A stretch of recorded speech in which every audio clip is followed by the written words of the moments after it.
दोस्तों, हमें ज़िंदगी में चाहे जितनी मेहनत करनी पड़े, लेकिन कभी हार नहीं माननी चाहिए। बुद्ध का एक शिष्य बुद्ध के संदिग्ध में वर्षों से रहता था।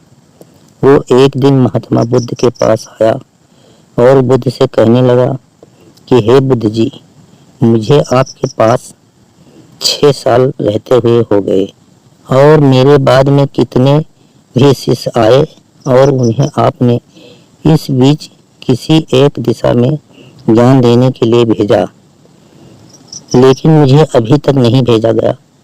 क्या मुझे अभी तक बुद्धत्व प्राप्त नहीं हुआ? बुद्ध मुस्कुराए और बोले, यह तो तुम्हें खुद समझना होगा कि तुम्हें बुद्धत्व प्राप्त हुआ या नहीं। शिष्य बोला, हे बुद्ध, आपने मुझे इन 6 सालों में जो भी उपदेश दिया, मुझे वो सब याद है। आपकी बताई एक एक बात मुझे याद है। आप मुझसे भी पूछ सकते हैं, मैं आपको हर उत्तर देने के लिए सक्षम हूँ। आप मुझे एक मौका तो दें ताकि मैं किसी भी दिशा में जाकर लोगों को आपके ज्ञान के बारे में भी बता सकूं। बुद्ध ने कहा, ज्ञान की बातें को याद रखने से कुछ नहीं होता। जब तक आप उसे अपने आचरण में न लाओगे, तब तक आप किसी भी चीज को अपने आचरण में नहीं ला पाओगे। तब तक आप दूसरों को नहीं कर सकते कि वो उसे अपने आचरण में लेकर आए। शिष्य ने कहा, जो भी हो, कृपया आप मुझे एक मौका तो दें। आप मुझ पर भरोसा रखें। मैं सभी को अपने ज्ञान से प्रभावित कर सकता हूँ। मैं लोगों को ऐसी बातें बता सकता हूँ जिससे उनके जीवन में शांति आएगी और वे शांतिपूर्ण अपना जीवन जी सकेंगे। बुद्ध ने कहा, अभी तुम तैयार नहीं हो। जब तुम तैयार हो जाओगे, मैं तुम्हें खुद सही मार्ग पर जाने के लिए कहूँगा। शिष्य ने कहा, क्यों बुद्ध, आपने मुझे इन 6 वर्षों में इतना भी ज्ञान नहीं दिया जिससे मैं लोगों को प्रभावित कर सकूंगा? बुद्ध ने कहा, ठीक है, तुम पूर्व दिशा की तरफ जाओ और वहां तुम्हें एक गांव मिलेगा।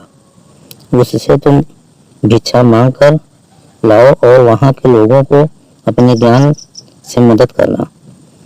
कल सुबह तुम वहां अकेले जाना और शाम को आकर मुझे बताना तुमने कैसे वहां लोगों की मदद की। वो शिष्य यह सब सुनकर बेहद खुश हो गया और बुद्ध का आशीर्वाद लेकर चला गया। और वो रात भर ज्ञान समेटता रहा और मन ही मन सोच रहा था कि मैं कल ऐसे ज्ञान की छाप छोड़ दूंगा कि वहां के लोगों के साथ बुद्ध भी मुझसे प्रभावित हो जाएंगे। सुबह उठकर वो महात्मा बुद्ध को प्रणाम करने गया। उन्हें प्रणाम कर वहां वो पूर्व की तरफ निकल गया। शाम को जब वो वापस आया तो बुद्ध ने देखा कि उस शिष्य के माथे पर चोट लगी है और खून बह रहा है। बुद्ध ने पूछा कि तुम्हें चोट कैसे लगी? शिष्य ने कहा कि बुद्ध, वहां के लोग बेहद दुष्ट हैं, उन्हें जरा भी बुद्धि नहीं है। मैं उस गांव में भिक्षा लेने गया पर किसी ने मुझसे भिक्षा नहीं दी। सब मुझे गालियां दे रहे थे। एक व्यक्ति ने तो मुझे भिक्षा तो दी, लेकिन नीचे फेंक कर और इसे उठा लो कहा। मैंने उन्हें काफी समझाया, लेकिन वो मेरी बात सुनने को तैयार नहीं था। उल्टा उन्होंने मेरे साथ हाथापाई की, जिससे मुझे चोट लग गई है। बुद्ध, आप मुझे दूसरी जगह भेजे जहाँ के लोगों में बुद्धि हो, इस तरह न हो। बुद्ध उसकी बात सुनकर मुस्कुराए और बोले कि अगर तुम्हें दूसरे गांव में भी ऐसे ही लोग मिले तब तुम क्या करोगे? शिष्य ने कहा, हे बुद्ध, ऐसे लोगों को कोई ज्ञान नहीं दे सकता। वो लोग अज्ञानी हैं, उन्हें कौन समझाएगा? बुद्ध ने कहा, वो लोग अज्ञानी नहीं हैं बल्कि ज्ञानी हैं। उनके पास बहुत बुद्धि है, परंतु उनके पास खुद का ज्ञान है। अब अगर तुम किसी दूसरे के ज्ञान को चोट पहुंचाओगे तो वो कुछ तो कहेंगे ही। तुम्हें ऐसे लोग हर जगह मिलेंगे, तब तुम अपना ज्ञान उन्हें कैसे दोगे? बुद्ध ने शिष्य से कहा कि आज तुम आराम करो, कल शाम को मेरे पास आना। शिष्य बुद्ध को प्रणाम करके चला गया। अगली शाम जब वो वापस बुद्ध के पास आया तब वहां एक और बुद्ध का शिष्य मौजूद था। उनके हाथ में चोट लगी थी। बुद्ध ने उस शिष्य से कहा कि शिष्य और बुद्ध का शिष्य मौजूद था। उनके हाथ में चोट लगी थी।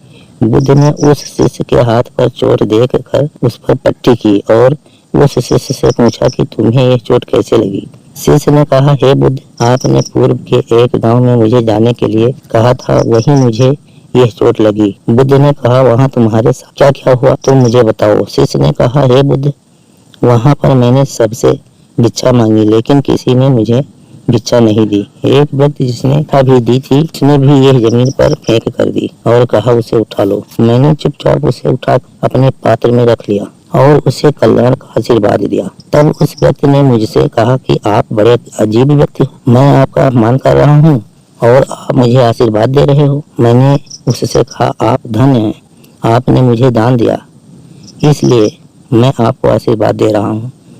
फिर वहाँ से मैं आगे गया तो कुछ लोग ने मुझे वहाँ से जाने के लिए कहा। उन्होंने मुझे कुछ अपशब्द कहे और मुझ पर कुछ पत्थर फेंके, जिससे मुझे चोट लग गई।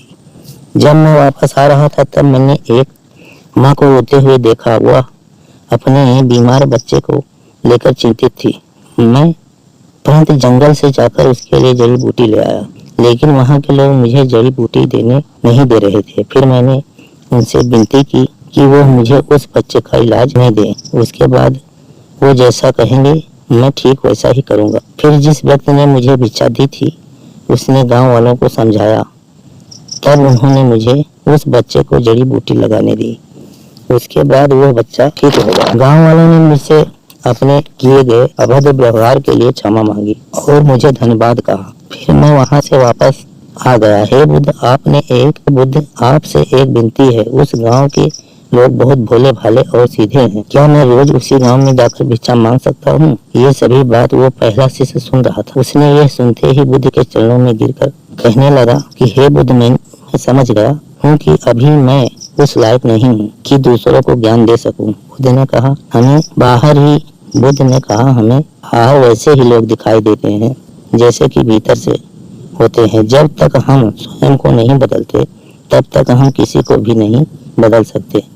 खुद को परिवर्तित करना बेहद जरूरी है। कोई भी बात बताने से पहले उसे आचरण में लाना बेहद जरूरी है, क्योंकि आचरण में लाई हुई चीज को बताना समझाना बहुत आसान होता है और उसे लोग बेहद आसानी से अच्छे से समझ पाते हैं। दोस्तों आपको इस कहानी से क्या सीख मिलती है? दोस्तों हम सभी को ऐसा लगता है कि हमें जो भी सीखा हमको दूसरों को समझाना चाहिए, लेकिन हम जाने अनजाने में दूसरों को सिखाने के चक्कर में हम कभी कभी गलत साबित हो जाते हैं। तो इसलिए दोस्तों, अगर आप किसी को भी कोई भी सुझाव देने के लिए जाते हैं, आप कोई भी चीज सिखाने के लिए जाते हैं, तो सबसे पहले आप उस कार्य को संपूर्ण रूप से और सही ढंग से अच्छे से सीख जाए। तो आपको जब यह पक्का प्रूफ मिल जाए कि अब मैं इस कार्य को संपूर्ण रूप से सीख चुका हूँ, अब मैं दूसरे को सिखा सकता हूँ, तभी आप दूसरों को सिखाने के लिए जाए। अन्यथा आपके साथ दुर्व्यवहार हो सकता है और आपको क्षति भी पहुँच सकती है। प्रिय साथियों, ये कहानी आपको कैसी लगी कमेंट में जरूर बताना, और चैनल पर नए हैं तो चैनल को सब्सक्राइब कर लेना, जिससे कि हम अगला वीडियो डालें तो आपके पास नोटिफिकेशन पहुँच जाए, और वीडियो को लाइक कर देना। चलो अब मिलते हैं अगले वीडियो में। जय हिंद, जय भारत, नमो बुद्धाय।